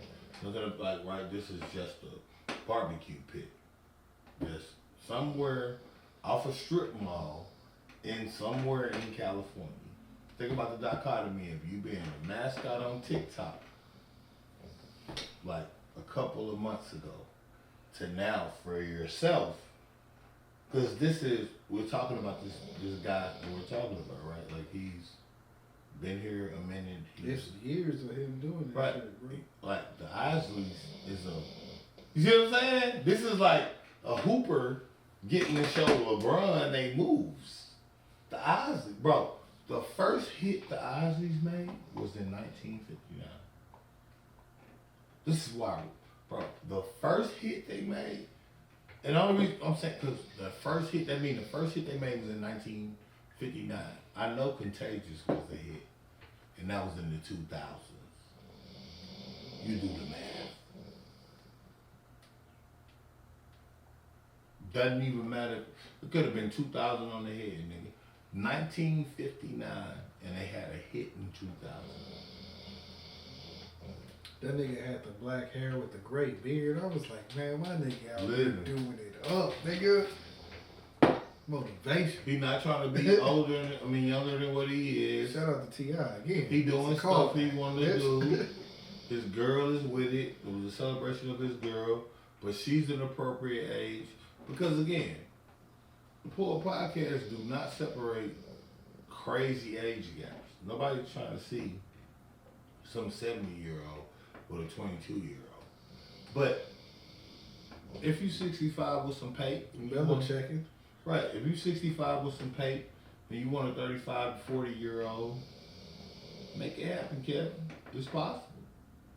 I assure you, it ain't what you think it is. Run out. Listen, these women are different than what niggas think they are. Is what I'll say. Right? The things they like, the things that they desire, the things that move them are much different. Right? So a nigga like Ron Isley, and this is no dick eating, as people say, but always had a player swag, always came off as a real debonair. Yeah, Ron Isley, like. Right. He always came Since off. I was a little kid, bro, he was one of Right. them dudes. He's that one of them dudes, always been player, his whole life, always been, that I've seen, always been in control, always been cool, calm, and collected. He been able to move with the fashion and the. That's what I'm saying, all bro. that shit, And we talking about since 1959. So we talking, you see what I'm saying? When I seen him in the video, I was like, that's a nice move with the gray beard, with the black hair. Because even if you got gray, like, hey, nigga, dye my shit like it's natural. I'm rich, bitch. Like, and I'm just gonna let the beard do what it do. 67 years. Ron Isley. Say it right. Ron Isley first hit was in 6'7". 1959. It's 2026. We just seen Ron Isley on our TV screens, on our phones. That means he has 67 years of relevancy. And he just went way back. Cause like the young niggas know Tendernism, so it's like, nigga, this shit viral. You see what I'm You saying? might not even heard That's what I'm saying. That's how of who the fuck I am. That's what I'm saying. That's So how now he is. Like, it's a 13-year-old that's bro, like it's Ryan Osborne. bro. No, that's why I had to give you the number, because I was trying to get you to understand how player, like, you see what I'm saying, bro. 67 years of relevancy. He has 60. He's been famous at bare minimum since 1959. He has been irrelevant for 67 constant years. I think we always give Ron Ozzy his props. No. Ron Ozzy has always gotten his props. But I'm saying, he might be the nigga that be giving the props right, the most on the podcast. Right, but I'm saying, even with that, I'm saying we don't understand. Like, bro, you barely scraping 40, bro. I ain't even. You know what I'm saying, bro? He been balling for 67 years.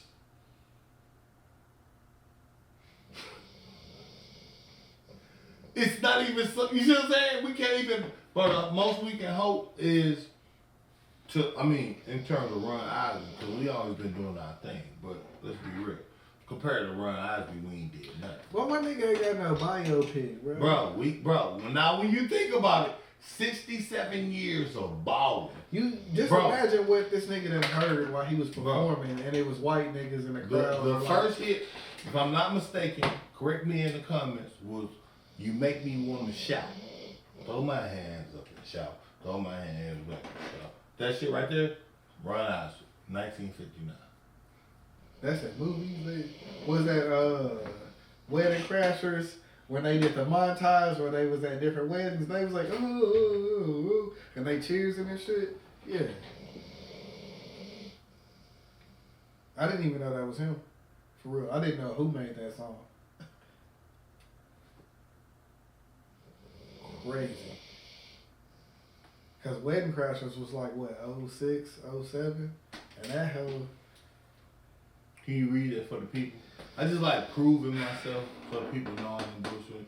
The Ozzy Brothers released their iconic song Shout in August 1959, a two-part single, which later became their first gold single, which was recorded July 29, 1959. I can read, bitch. Yeah, you can read, but now you know. And this came straight off for all the Google words. You get what I'm saying? 1959. And he's still relevant in 2026. He still is cool. They still drop new music. They just had a new album that made noise in 2024, 25. I know for a fact I remember. You get what I'm saying? Like, bro, insane. So to be Tendernism, everything where it need to be, man. We're going to leave that right where it says. Shout out to Walter, man. Let's clink a glass to that, man. Shout out to Walter. Yeah, you doing this thing, man. We're going to move to the last one. We're going to move to the last one, like I said. Want to, talk about something. I guess we saved the most serious for last. We ain't going to make it too serious, though, because, it's the Pull Up Podcast. Make sure you pull up. Make sure you get your glass. Support Total Wine. Support T-Move. Support the Pull Up Podcast. Support Mr. Tenderism. All right. Man, fuck T-Move, nigga. We supporting Amazon, nigga. With the switch. I'm going to switch it up on these niggas. My dog say fuck T-Move. It's fuck T-Move. We on Amazon now. Fuck T-Move. Don't support Amazon. Don't support T-Move at all, niggas. Yeah, that's what I gotta remember to switch it out. Switch it out then, nigga. If it's up, nigga, bitch, you know how I'm coming. Fuck T-Move. We don't support them no more. We on Amazon. Yeah, but guess what? Crazy that we speaking about, all these overseas manufacturers and shit, because right now, as we record this podcast, we potentially are on the brink of World War III for real. I'm loved to my dog. My dog know what it is. He done got me right. It's the U.S. versus Iran. Let's make it clear. It's Israel versus Iran. It's the U.S. versus Iran. It's whoever we decide versus Iran or vice versa. It's a crazy time, bro. Crazy time. Nigga. Like, I want your thoughts first on, let me ask you this. I'm glad this is because I already had a question. That was going to be my topic. But because we are adults now versus all those other wars that happened when we was either like very young men or kids, how do you feel about us potentially going to war as an adult? Like, for kids, like being for real, like, I'm saying now, in your perspective, right? Remember when everybody, like, they got weapons of mass destruction? We didn't understand that shit, 2001. We didn't get all that shit. Like, even you didn't get all of it. Dubz, you wasn't that old. You like, so, Dubz, you like when I was in 3 or 4 years older than me, right? Yeah, you the same age as my brother. Right, but that means... When I was in 7th grade, we had this shit called Channel 1, right? We would go in to our second period class, and this shit would come on for like 10 to 15 minutes, and it would be like news. I knew who the fuck Benjamin Netanyahu was in the 7th grade for no fucking reason, because every day they talked about this nigga. I'm 12. I don't give a fuck about this nigga, but I know who he is. So now when his name come up, I'm like, all right, yeah. So, like, some of the war shit, like, I think 9/11 was my freshman or sophomore year. Like, nigga, I'm taking a test. Yeah.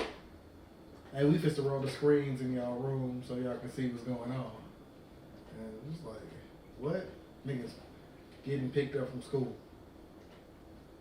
I had to finish the whole day because I wasn't getting picked up, but I went to like a white school where okay, so you was in the 9th to 10th grade. Yeah. So like I said, when that shit happened, you didn't understand the full ramifications like you do now. Dubz. I probably have more of an understanding now, but back then I kind of... Bro, you didn't understand ramifications. Bro, you was a 9th grader like me. Bro, we did not understand the ramifications of intercontinental relationships and being ombudsmen of certain things or ambassadors of certain things. That wasn't readily and heavily on our mind. Dubz, I've heard your stories. It wasn't. Dubz, I was with you for a good portion of your younger years. I've known you for since your 20s. That's not, you weren't. We never talked about. Nigga, I just told you we watched some shit where they talked about. Nigga, we was Benjamin always Netanyahu smart. in the We 7th was grade. always smart. Dubz, we was always smart. I never said you was a dumb nigga. I said ramifications. Understanding all the implications and ramifications of certain things like. Oh no. Like, all right, give you an example, and I'm gonna be honest. This is me being honest, right? Like when they first start targeting Muammar Gaddafi, right? Being real, he's a nigga from Mississippi. I had never heard of him, right? Never heard of him. Never dealt with him on no capacity. So the messages I received, I accepted them as true. This is back when Obama was the president, by the way. Right? But I voted for Obama. I believe in Obama. I was in jail when he won the election the first time. I wasn't. Never was in jail when Obama won. I voted for him, I think the second time. And we was in the street cheering at my college. I graduated from there. That's what I'm saying. I believed in them that much. We was in the middle of it. We shut down the streets just cheering because Obama won. Yes, we can. can, dude. Philippe. You know what I'm saying? I'm being honest. 18 years old. I was 17 when I graduated. I was 18 when I could vote. Alright? I graduated in 07. Obama became president when? 08. Dubz, you can't tell me I ain't make a difference. You understand what I'm saying? I'm 17. I just turned 18. I can now vote. I'm part of one of the most historical things that have ever happened in America. I was one of the people that voted for the first. My first time voting was for a black president. You understand the president? What I'm saying? All right. So that's the backdrop. Speaking of voting, Jasmine, it's a good thing that you lost because the nigga that beat you,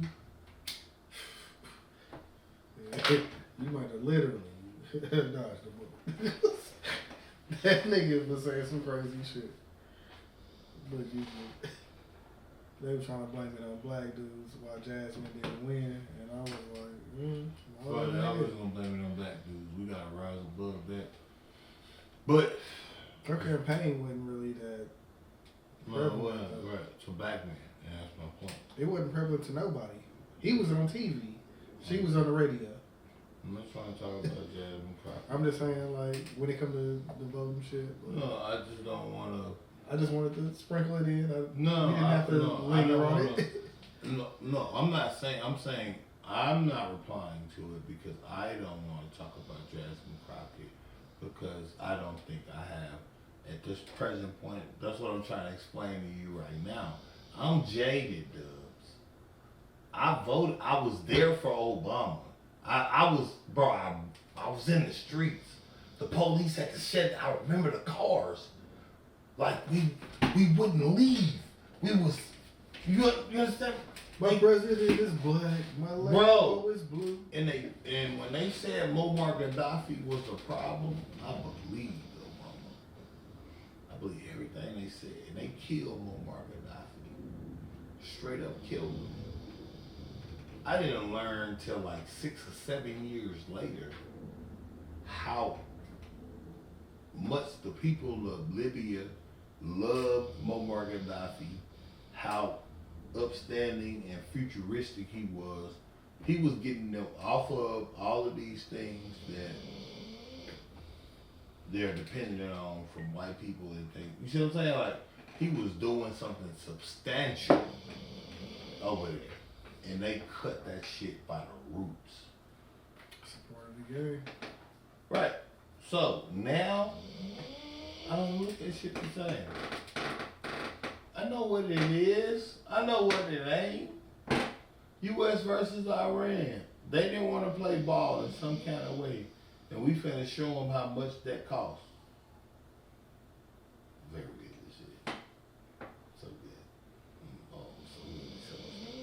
But it don't matter. We gonna do, listen, this is the thing people gotta understand.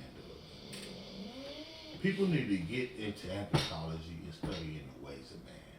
They need to understand the history of war. They need to understand the history of civilization.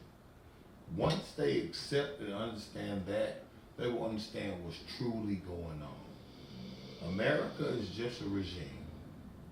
Just like Napoleon, just like Caesar, just like whatever Nero, Copernicus, Caligula, whoever the fuck, Alexander the Great, Xerxes, whoever you want to name, right?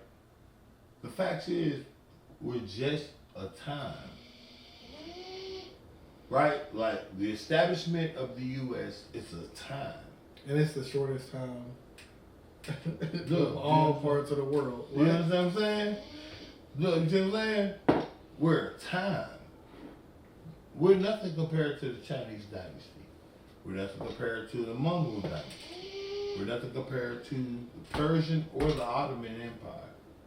Right? We just trying to make our name. Ming Dynasty, you got the... Dubz, we trying to make our name, Dubz. Niggas don't understand Trump. It's one thing I do understand. He understands He understands the chronology of man, and he understands the history of man. Hey man, if that nigga don't give me my 2,000 from these tariffs, I'm slapping the shit out this nigga. I'm just saying, he's trying to be a president that gets documented. Bro, what we don't understand is, this is something I stopped doing, right? One of the things our brain tricks us into doing is being hyper-focused. Meaning, we will start focusing on the now so much, and RIP anybody do it, but you know, the suicide hotline is always open. That's why people commit suicide, because they don't see the top down. Yeah. Like, bro, bro, it doesn't matter. A lot of niggas today don't see tomorrow, like for real. Like they don't understand. Like if I don't do it right now, it's not gonna happen for me. Type society, and niggas is out here fucking the game up. They fucking their lives up. Okay. They fucking. You understand what I'm saying? Yeah. Right? See what I'm saying? Like, and Somebody told me earlier this year, they was like, bro, you really don't fuck with social media like that, do you? And I was like, no, I be on there, but like, I'm one of the niggas, I'm gonna say what I wanna say, and if you don't agree with me, I'm not gonna rebuttal what you say. But we in a day and age where you might have to rebuttal what somebody say to get your shit to start moving. And I don't give a fuck about that shit. So it's like, nigga, I'm gonna say what I'm gonna say. I'm not gonna respond back to nobody that disagreed to me, because when you do, that's when you start getting that movement. I don't care, bro. Like, either this shit gonna fly or it's not. Niggas done tried a million things to try to get themselves where they want to be. And just as long as you don't quit, shit, nigga, you in the game. Like, and what the thing is, that's not a nigga thing.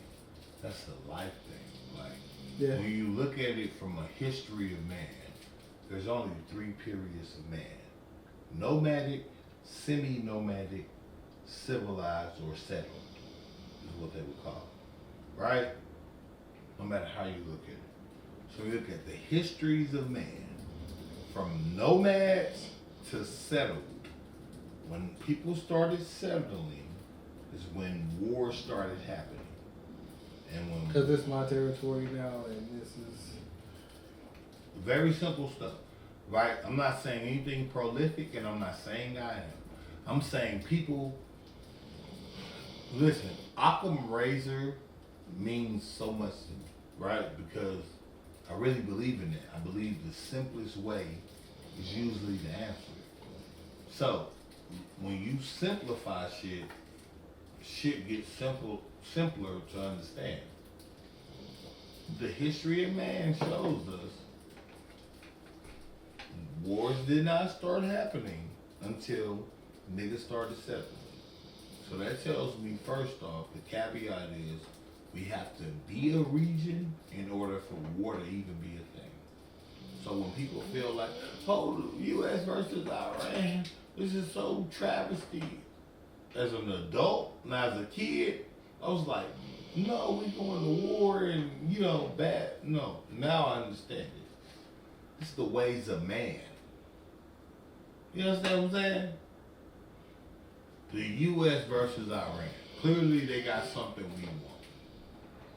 If they didn't, oh!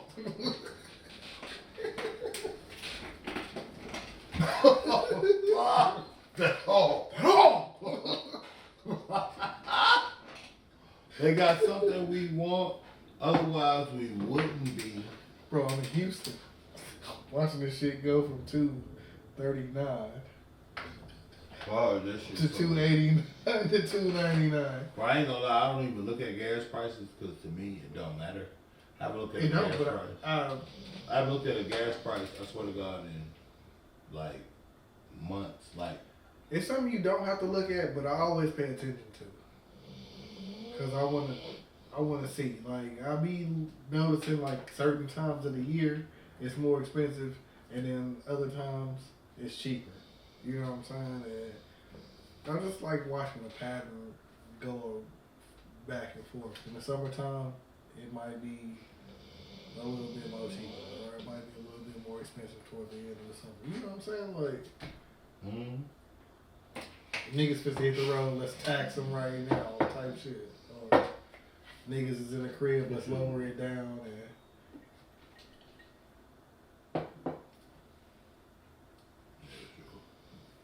But no. But for a weekend, for it to go from $239 to $319. No, it's a water, nigga, and this nigga oil is a natural resource. That. Shout out to Chappelle, man. No, shout out to Donald Trump. That's why we went to Venezuela first. We took Venezuela. We took all their oil reserves. We don't need Iran and their canals and what they ship, because there's a canal that they ship. Right, and it's like very much needed.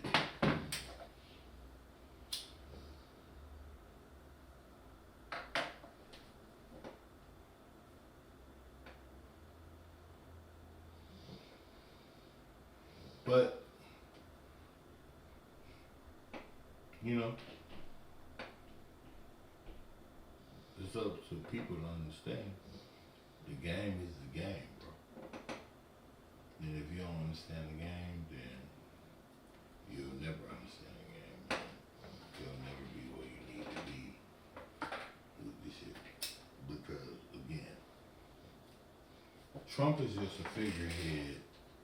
When you think about it from a longevity standpoint, Trump is making major moves. Oh yeah, that made me making way more bread when he president.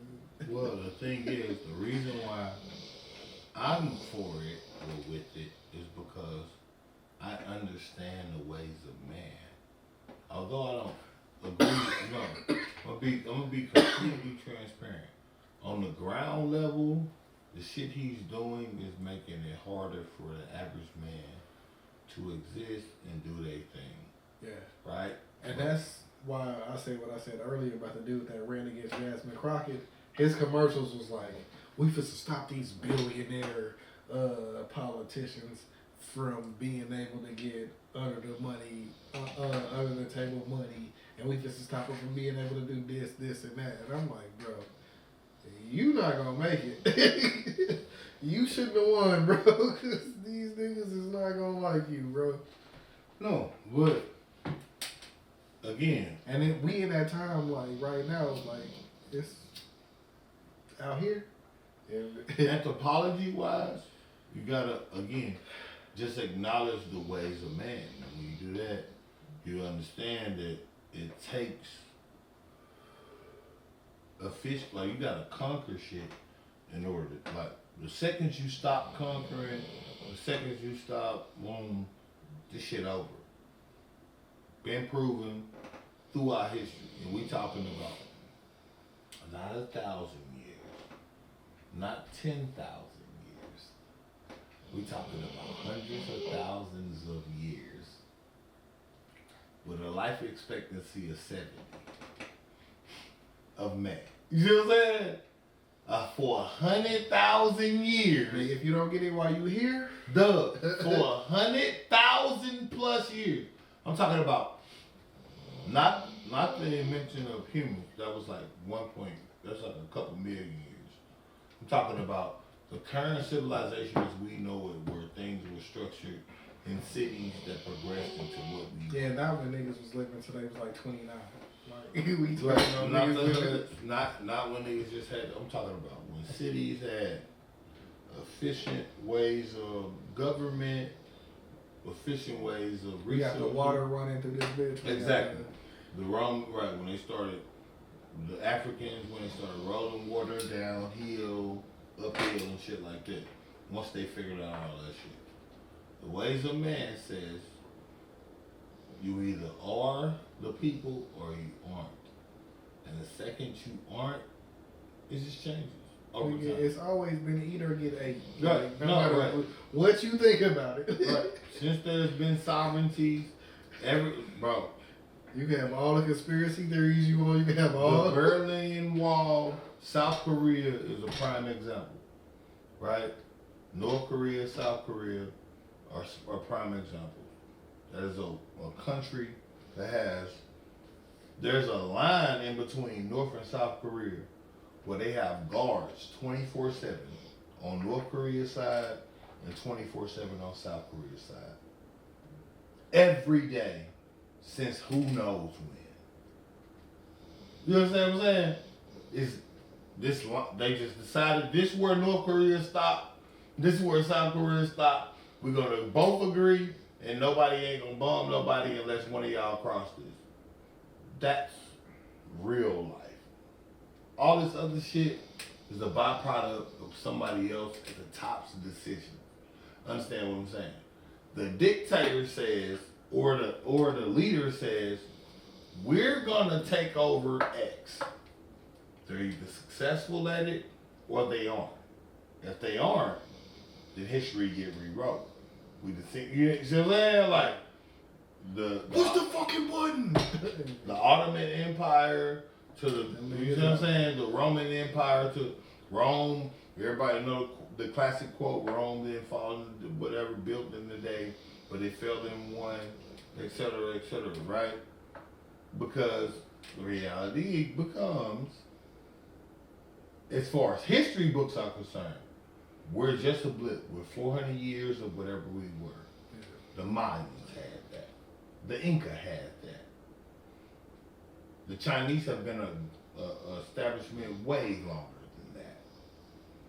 For thousands of years. They really killing the game for real. Right, that's what I'm saying. For thousands if you want of to years. put it up there. No, we're killing the game for real if you want to put it up yeah. there. Because again, Africans and they're thousands of years ahead. They colonized all the same shit. They had the same slave trades and all of that. But technically, and I'm just talking GDP, they're not fucking with us. right, they didn't surmount to us. So, at this point, it's not about being It's the Mecca for a reason, baby. right. It's about Get your bitch ass right. together. It's man. about keeping it together. And that's where we are. Matter of fact, let's take a shot to America, goddamn. We're gonna end that bitch on 2 hours run like that. No, you know what? I'm gonna take a shot at you. Oh! But, you know, that's the thing niggas need to understand. The U.S. versus Iran doesn't shock me or move me because in the world of country sovereignty, we're always taking or releasing. The thing is, you have to decide which one you like more. Your current life or a life that you don't dictate. Mm-hmm. America's literally, and has been proven, to be one of the only places where you can literally dictate your life. No, like there's no implications. No one's gonna force a religion on you. No one's gonna force anything on you technically as an adult. Everything you get back is what you put in, your choices. You went to school, you didn't. You went to this place, you didn't. You did this, you said you was gonna do it, you didn't. If you didn't, then hey, whatever happens from that happens from that. If you did, whatever happens from that happens. You moved to this city, you gambled away your life savings. Right, exactly. You homeless. Right. Welcome to Vegas. Right. Like, right. Which means if you never move, who knows? You never homeless. Right? But that's you moved America. to LA. You can't do that anywhere else. Des Moines, and now you're No. superstar. Like Right. that's what I'm saying. When you look at events chronologically, bro, think about when Russia and Ukraine went to war. That was the beginning of the pod. But you didn't, right? You didn't have no decisions in whether or not you was gonna be a part of that war. Yeah, they still going too. Right. In America, you do. Yeah. We are the greatest nation in these ways. For everything that done went down over there, somebody possibly shot up Austin. Right. But it's never been something that and I ain't trying to downplay that shit like it's just no. like That's because white people don't want to acknowledge. We ain't gonna get into that, man. The The whole podcast. right, Nigga, the we don't give a podcast. fuck. Yeah, but we ain't gonna get into it because it's the end of this one. But we gonna get into that. We gonna get into that because we need to. Because I do got a subject that I'm gonna get with you off air because we gotta figure out how to. No, we gotta. It'll last the whole week. No, right, but We write it today. And right. we, Okay, I'll write it on the board just so I don't forget it. But yeah, I got a subject, so let's go ahead and write the bill. Sorry, right on the board. But this has been episode 168 somehow. Bitch. On the Poor Podcast. Listen, we here. You know what I mean? We gonna be here That's just. every year, man. You see what I'm saying? Like, all right, gonna give me a ball. Shout out to you. Shout out to my niggas, man. I'm gonna put that. Listen, Poor Podcast. I need y'all like, subscribe, and share. This has been Rick Cole and the boy Dubz 817. I want y'all to follow us on every platform. Like, subscribe, and share. Buy all of the merch. Support us. Like we support you. We fuck with y'all. You know what I mean? T-shirts coming soon. You hear me? I told him. I already told him. And as always, make sure you pull up. I'm about to get the machine. pull up. And I found the shirts that I wanted. Like, ooh, bitch! Right under 2 hours. Oh, nigga. So that nigga took his shot and hit the button quick. I was like, damn, I didn't. No, nigga, that shit burnt my chest and everything. I was like, damn. I ain't even want to. I was trying to save myself the embarrassment. Go ahead. All right. I'm trying to save myself in the embarrassment of that bitch burning my chest, nigga. What do? Damn, nigga, rough chest ass.